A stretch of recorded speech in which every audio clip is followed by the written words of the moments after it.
Bernstein Show. Here's Ed. Welcome. On today's show, we welcome Peter Palivos. He's the chairman of the upcoming Day of Gratitude event, happening June 6th, as we discuss the importance of honoring and supporting our first responders and community heroes. Later, we're joined by Jordan Betten and Breier from the new Kesher Academy to talk about their vision for education and what makes this new school a unique opportunity for students and families in Southern Nevada. Welcome, Peter. Thank you, Ed, for having me on your program. Peter or Pete, by the way? Either one's fine. I've known you for years, so I've never even asked you that question. Either one's good. The answer either way. Yes. Look, you have this incredible event happening June 6th, and it's been going on for a couple of years now, honoring servicemen and veterans, going back to World War II. I mean, you have, what, 20 different people, over 100 veterans over 100 years old, coming to Las Vegas at the Allegiant Stadium with, what, 25,000 people attending? Tell me about it. Well, first of all, thank you for having me on your program, and thank you for the great work you do for philanthropy in our state. Allegiant Stadium, on June 6, 2026, we're having the largest event in our country exclusively for veteran and military families and first responders. And we have a capacity for 20,000 people. And as of this morning, we have 20,000 people reserved plus a waiting list. So the response has just been phenomenal. And on that day, we're going to honor veteran families, military families, and first responders. It's called the Day of Gratitude. It's our way of saying thank you to the men and women who do so much for our country. You know, you're really minimizing the importance and the pomp and circumstance of what you're doing, because I know that you did this last year, and you have a whole weekend. You bring in all these generals and incredible dignitaries, and you have entertainment. Let's talk about some of that. I mean, because it's such a grand event. So I've been doing these events for about 30 years. We started with small events where we would have lunches or dinners for the men and women going on enlistment or coming back from overseas. And over the years, these events have grown. We did the last big event on June 8, 2024 at Allegiant Stadium. We had 15,000 people there. And then this event will be even bigger. For this event, we're going to have 20,000 people. That's our capacity. We have Big and Rich, which is a top country music group that's going to perform a free concert. We have Kofi Anderson, who does great patriotic songs, going to sing for us. So there's going to be a free concert, and then people who attend will also have a voucher for a shopping experience, because we want to take care of many of these families who need different home goods, toys, etc. Matter of fact, on the way here, somebody called me and donated 5,000 toys for the kids. This is made possible through the generosity of a lot of good people. The Raiders have been great. They gave me the stadium for free. We're working with CityServe and Love Has No Limits. And it's a community effort, because it's a huge endeavor. To register 20,000 people is huge. We have 500 volunteers, and all of us work for $1 a year. So it's a fantastic event, and we're very pleased that we're going to make a lot of veteran and military and first responder families happy that day. Now, you're the chairman and creator of this. How did you get interested in this? I come from 5 generations of military service on my mother's side. So starting in World War I, 1917, when my grandfather's brothers were drafted in the U.S. Army, we have 5 generations of military service. So we've learned over these 5 generations to love our men and women who wear the uniform, because they sacrifice so much. And I got involved about 30 years with these events, and they've just grown and grown. And the response in Las Vegas has just been phenomenal. You know, a lot of people don't appreciate the goodness and the generosity of people in this city. People in this city are very generous. If you give them a purpose, and you know this through your own philanthropic work, if you give them a purpose, they'll rally behind it. And the support for this event has been overwhelming. You also have been honored. You're the first person in Nevada history, to receive the prestigious U.S. Army Distinguished Public Service Medal. It was only awarded to total of three people in 2025. You're one of the three, making Nevada proud, Pete. Thank you very much, friend. We do this because it's the right thing to do. You know, President Kennedy, who was himself a war hero, had once said, when people serve our country, it's good to say thank you for your service. However, it's even better to back that with some deeds. So we do this for our way of showing gratitude to the men and women who serve.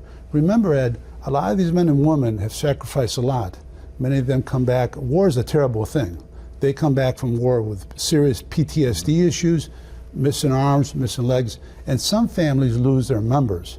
So this day of gratitude is significant for them because they realize that the community is behind them, not only by saying thank you for your service, but with actual deeds.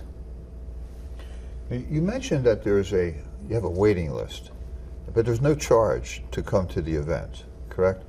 So if somebody one of the viewers want to attend, I mean, how would they go about doing that? So if you are a veteran, served in the military, or a first responder, go to the website of voiceoftheveteran.org, and you can register. And we do have a waiting list, and we encourage you to register, because remember, a lot of times there's a big attrition rate. Right now we have several thousand people on our waiting list, and the capacity is 20,000. So we urge anyone that wants to attend to go on the website, register. We'd love to have you. Now, obviously you're raising money from this because you do so much good with the funds that you get out of this. Can we talk about where some of the money goes and how 100% of the money is going out to veterans or first responders, right? Correct. So I earn $1 a year. I do this just because it's the right thing to do, and all of our volunteers work for free. We have raised for this event several $1 million, and 100% of what we raise goes back for this event to pay for the concert costs, provide food and drinks for the kids that show up at the game, at the event, pay for different trucking costs. We have 20 trucks coming in from 20 different cities bringing in merchandise that we're going to give away for free. We have a partnership with about 25 houses of worship here in the Valley and in Reno, and they're going to bring in these supplies into these houses of worship, and then people that come to the event will get a voucher, and they can go to one of these houses of worships and pick up to $500 in home goods and toys for their kids. And you know, sometimes people don't realize how important it is, because remember, these are families on fixed income. So $500 of home goods and toys for their family is important for them. Yeah, for sure. We have a quick little video that talks about what's going to happen at the stadium. Let's take a look at it. Courage, bravery, sacrifice. When freedom hung in the balance, they stood. Not for recognition, not for applause. They stood because it was right. They stood for us. And now, it's our turn. Our turn to stand. Our turn to remember. Our turn to give thanks. On June 6, 2026, the anniversary of D-Day, we come together in gratitude.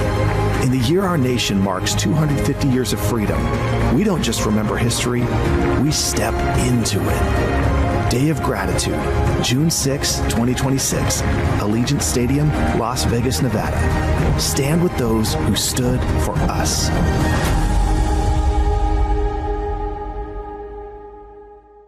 So we mentioned that you're going to have generals and dignitaries there. Who are some of the people that are going to be attending? We have some of the top political, veteran leaders, military leaders. We have 10 U.S. generals coming in for this event, including 4-star General Andrew Popus, who was head of the U.S. Army in America.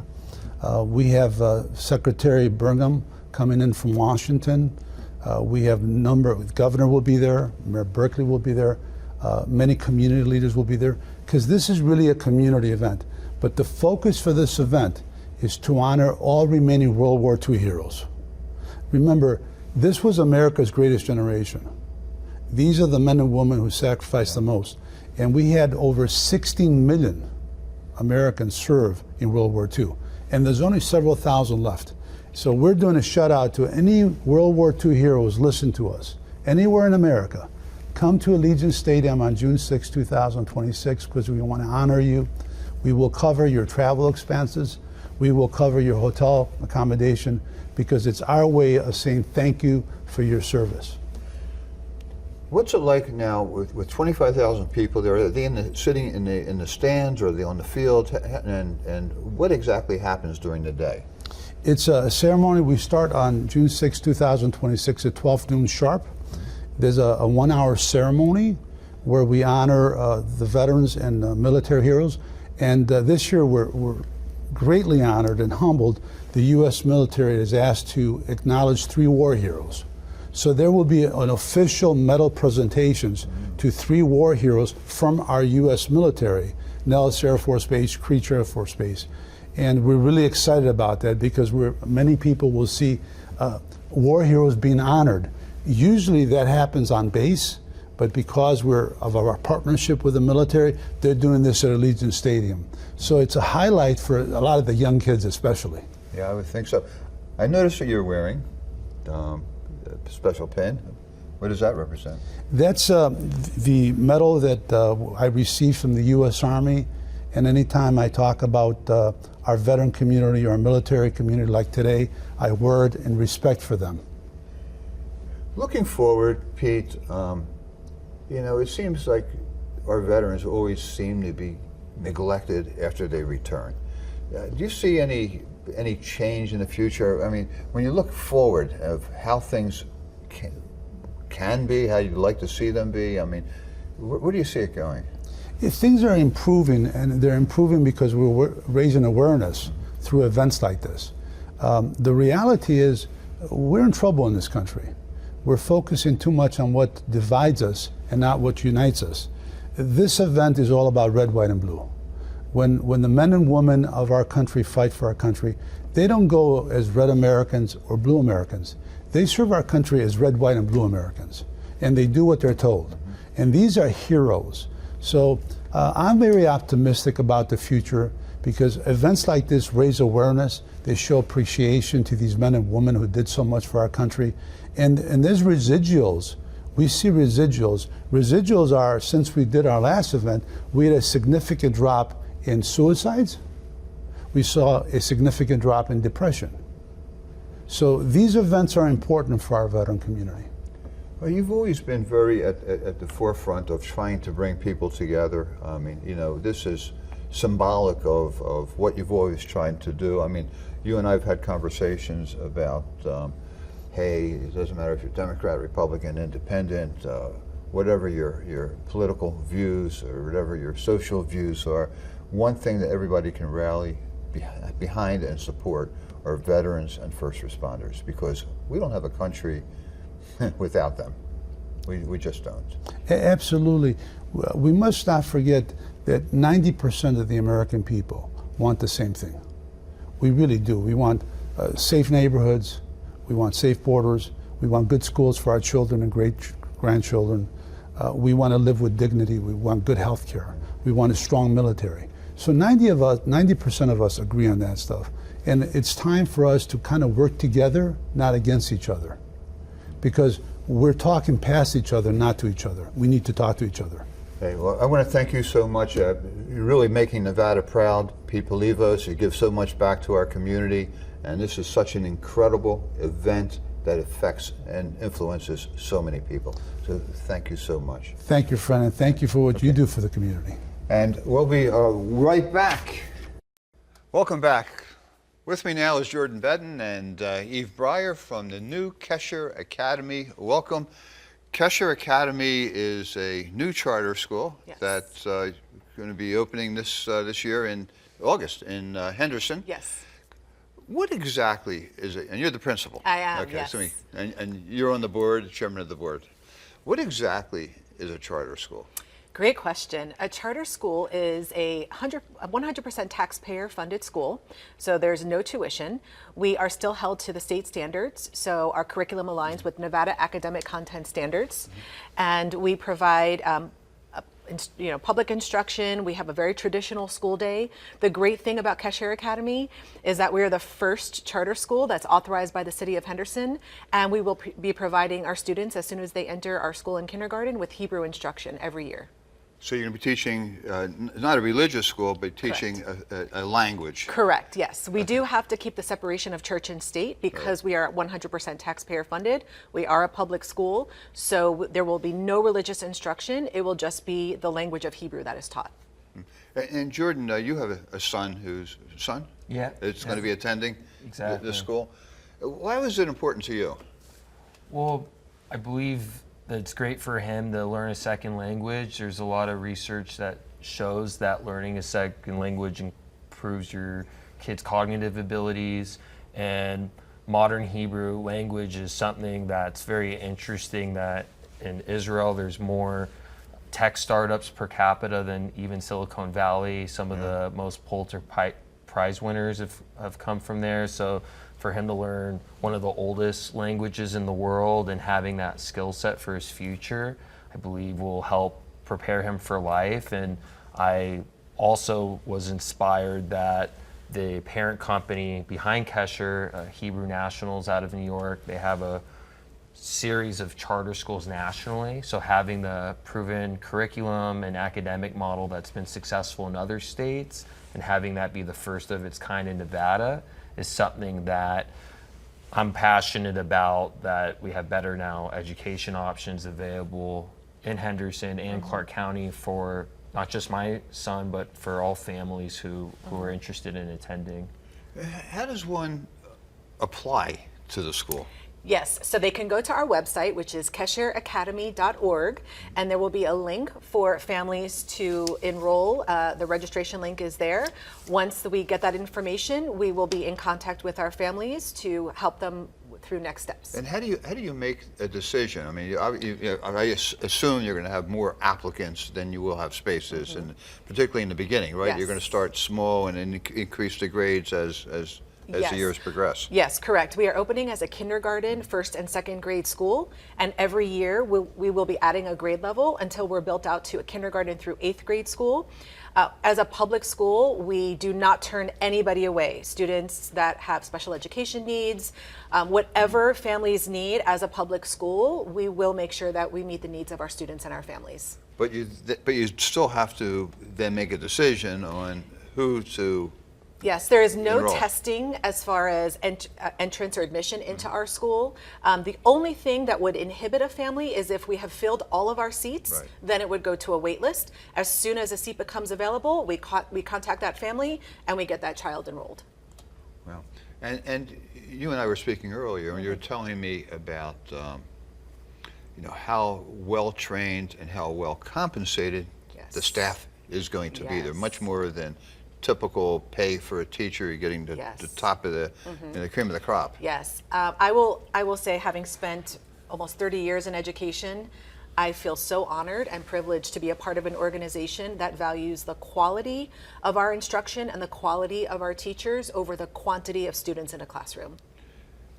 And as Eve said, it's free to anybody. You have to be, I guess, a resident Of Clark County, Okay. yeah, and I visited the schools they have in California, and you've got a very diverse student group who's going, so accepts people of all backgrounds, and usually the parents who are enrolling, they want their kids to have small classroom sizes, very focused on educational excellence. The schools that have been in existence in California and New York have exceeded performance-wise compared to other schools. So, and I believe we have about 20 seats left for this Yes. coming year. Yes, we are enrolling very quickly. Seats are filling very quickly because our community is excited about this opportunity that we're offering. Right. What are the challenges, Jordan, that you face in starting this? I mean, getting a pass. I mean, I'm sure the state requirements and county requirements and municipal requirements. Right. Yeah. Definitely were some hurdles that in the past, charters had to get authorized through Carson City. So this is the first charter school that, thank you to City of Henderson and their city council people, Mayor Romero, that we were the only charter school that was authorized through the City of Henderson for this coming year, because they wanted a different academic model that currently doesn't exist in Nevada. And so we've had a lot of support through them so that we could get the state approvals. And I think it's just been about educating parents of the benefits of second language immersion. And the word Kesher in Hebrew translates to connection. So part of the underlying missions is connecting our kids to be global citizens and more prepared for the world ahead. Mm-hmm. So what is the biggest challenge that you're facing now? I mean, now you've got the state approvals and the Henderson approvals. You're starting to fill the classes, and It's bringing awareness, is getting more people in the community knowing that this exists, and we're a startup in Nevada, although it's been successful in other states. It's educating people in Henderson and Clark County that, hey, like, we're open to enroll, bring your kids by, come by for a tour, and thank you for using your platform, Ed, for educating the community. This is beneficial for all families who have kids, and even if their kids aren't maybe of the right age, share the word, pass it along to your friends, post it on your social media, so that people can learn, hey, like, if you're not happy with the school you might be zoned for, can't afford private school, this is an additional option. Yeah. and there's a process that a parent has to go through, right, with the school district to put them into a charter school. No, it's really just parent choice, parent option. If their children are already enrolled in another school and they want to enroll them at Kesher Academy, they would just withdraw from the current school and they could complete the enrollment. Oh, that's for too Kesher. easy. That's too easy. It's very You don't have to worry easy. about zoning, Yes. and you just Not have to at go to all. this. There- Those are the old days, Yes, right? there Yeah. are no zones with charter schools, so families can come from anywhere in the valley. We welcome families. I've toured families from Summerlin. If currently we don't offer transportation, but if families are willing to make the drive from however far they live, then we, again, as long as we have seats available, we enroll families. Was it difficult to find teachers and professional staff? As I know you have very high standards. Yes. We are looking for and have already hired some of the most amazing teachers for our school. I am really proud to say that one of our teachers was recently honored by Governor Lombardo. She's actually in California right now. She brought her robotics team to the national level. She started the STEM program at her school. So our teachers come with a very high level skill set, and we know that will definitely provide that foundation that our students need to make them successful. And what about physically? I mean, you have a campus that you're utilizing now, but you're going to be building out eventually? Yes. So as we grow, again, we're adding a grade level every year until we're built out to a kindergarten through 8th grade school. We are going to look at some options and see, currently where we're located, there's land that we could possibly build on, but certainly if we have to move somewhere, we will stay within the vicinity so that we can continue to accommodate our families. Our location's great though now that it's right off 215 in Valley Verde. It's centrally located in the Green Valley Henderson area. But even if you don't live in Henderson, you could still apply, you could still join. So it's a short commute, whether you're on the southwest side or in that vicinity. It's right off the freeway. The campus has security guards. Yes. Securities have been a big component there. Yeah. And it's a beautiful campus with playgrounds, and there is land that as it grows for future expansion. Yeah. Well, you just put the puzzle, all the pieces have just all kind of Yes, they come have. together. They have. But I have to agree with you, Jordan, about learning a second language at a young age. I mean, it's amazing how easy language becomes after you plant that seed, I guess, mentally. My wife is from Peru and learned English or actually she learned Spanish and Portuguese and Italian, then English, and she said, "What the heck? Maybe I'm going to try some Japanese and some Hebrew," and it's so easy for her. I'm still working on Spanish for 30 years, but that's because I didn't start until I was already an adult. You know, so when you're a child, you just absorb these things so quickly. Yes. But it has benefits outside of just language, right? You become more globally minded citizen of the world, and it has in business, being able to connect with people from other backgrounds, other cultures, and having that second language definitely gives you a leg up. Yes. And just helps prepare your kids for being future leaders. I know I did volunteer work as a school teacher in Ethiopia. That was doing this as a completely philanthropic for me to try to help education, but I had learned some elementary Amharic, and just being able to learn that other language has helped me connect with people better, and I've seen in my own life having some additional abilities to speak another language has been a great experience and fulfilling. Yeah. So what language did you learn in Ethiopia? Amharic is the language of Ethiopia, and I grew up learning some Hebrew in school, so when I got the privilege of traveling through Israel, I was able to communicate and can read and write, and it's not just used in an old language in the Bible or Torah sense, but in modern context, it's a very interesting language. But you know, it is interesting because there's a lot of meaning on every letter and every word, and there's a historical component to it as well. But you know, even when you take Spanish, you know, in lower school here, and you're taking a Spanish class, you never get the intensity of really the education and learning of the language. You know, it really takes a different approach. It does, and the great thing about Kesher Academy is that because we will start to teach our children Hebrew in kindergarten throughout their entire experience at Kesher Academy through 8th grade, the culmination of that is that in 8th grade we take a trip to Israel, and our students are expected to speak conversational Hebrew. Well, it sounds amazing. Best wishes and Thank good you. luck. Kesher Academy, the information at the website. What's Yes, the website again? KesherAcademy.org. KESHER Yes. .org. Yes. Thank you, Jordan. Thank you, Eve. Thank and you. Good luck. Thank you, Thank Anne. you so much. Thank you.